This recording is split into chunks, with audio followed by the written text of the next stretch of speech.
Hello friends, welcome to my channel. ఈరోజు వీడియోలో పీకో foot use చేసి పీకో ఎలా చేసుకోవాలో చూద్దాం. ఈ మల్టీ ఫంక్షనల్ ఫుట్లో మనకి 3 పీకో ఫుట్స్ ఇస్తారు. అందులో ఈరోజు నేను ఈ పీకో ఫుట్ ఎలా యూజ్ చేయాలో చూపిస్తాను. చూడండి, ఈ పీకో ఫుట్ యూజ్ చేసి ఇలా రౌండ్గా నీట్గా ఎలా స్టిచ్ చేసుకోవాలో ఈరోజు నేను చెప్తాను. ఈ మల్టీ ఫంక్షనల్ కిట్ నేను అమెజాన్లో ఆర్డర్ చేశాను. దాని లింక్ మీకు కింద డిస్క్రిప్షన్లో ఇచ్చాను. ఎవరికైనా కావాలంటే ఆ లింక్ క్లిక్ చేసి కొనుక్కోవచ్చు. మనం పీకో చేయాలంటే జిగ్జాగ్ స్టిచ్ యూజ్ చేయాలి. సో నేను స్టిచ్ ప్యాటర్న్ని 3లో సెట్ చేశాను. స్టిచ్ లెంత్ విడ్త్ వచ్చేసి 2.5లో సెట్ చేసుకోవాలి.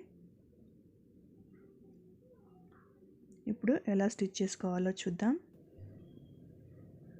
క్లాత్ని ఫుట్లో ఈ విధంగా రోల్ చేసి పట్టుకోవాలి.